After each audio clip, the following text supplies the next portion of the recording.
هل تعلمون أننا نمضي تقريبا 8 ساعات يوميا أمام أجهزتنا الإلكترونية؟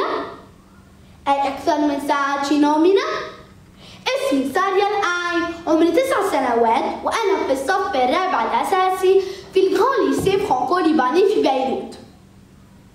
Saviez-vous que nous passons en moyenne 8 heures par jour sur nos appareils électroniques, c'est-à-dire plus que nos heures de sommeil?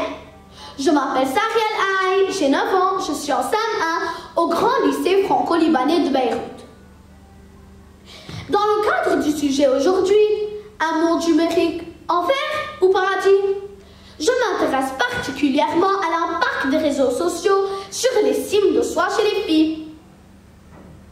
Un monde numérique englobe les smartphones, les téléviseurs, les ordinateurs et surtout l'Internet.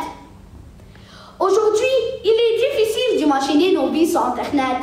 C'est une réalité, la technologie numérique a amélioré nos vies. Avant de discuter du négatif, admettons les avantages d'un monde numérique. Je cite 3 avantages. La connectivité, l'accès à l'information et l'efficacité. Le premier avantage, c'est la connectivité. L'Internet permet aux gens de rester en contact, quelle que soit la distance qui les sépare. Le second, c'est l'accès à l'information. L'Internet est un excellent outil pour la recherche. Il permet aux gens d'apprendre, mais aussi de s'amuser. Nous avons vu récemment les super pouvoirs de l'Internet qui a surmonté les milliers de masques bleus, les tests PCR, ainsi que les prières de tous les élèves et qui nous a permis, hélas, de continuer à étudier durant le Covid. Un autre avantage, c'est l'efficacité.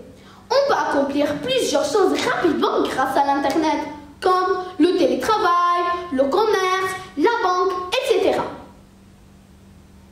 Mais quels sont les désavantages d'un monde numérique?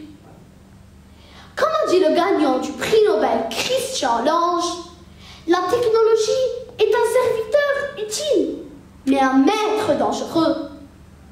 Je cite 2 désavantages. Le Internet Addiction Disorder, ou le trouble de la dépendance à l'Internet, c'est quand on est tellement connecté à nos appareils qu'on perd le contact avec la vraie vie. Ma génération, la génération alpha, nous avons plus de risques de devenir dépendants à l'Internet que les personnes plus âgées. Passons maintenant aux réseaux sociaux. Je vais vous parler aujourd'hui d'un aspect du monde numérique qui me concerne personnellement et qui me touchera encore plus lorsque j'aurai mon propre iPhone, un événement que j'attends avec impatience. Les adolescents découvrent leur identité et leur estime de soi. Cette découverte se fait particulièrement sur les réseaux sociaux comme TikTok, Instagram et Snapchat. Les ados créent une identité parfaite juste pour attirer des likes et des followers. Mais cette image est loin de la réalité. Selon des études récentes, une fille sur 4 ne se trouve pas assez belle sans retoucher ses photos. Les réseaux sociaux exposent les filles à des standards de beauté artificielle qui sont difficiles à atteindre. Les réseaux sociaux affectent l'estime de soi, surtout chez les filles de 10 à 14 ans.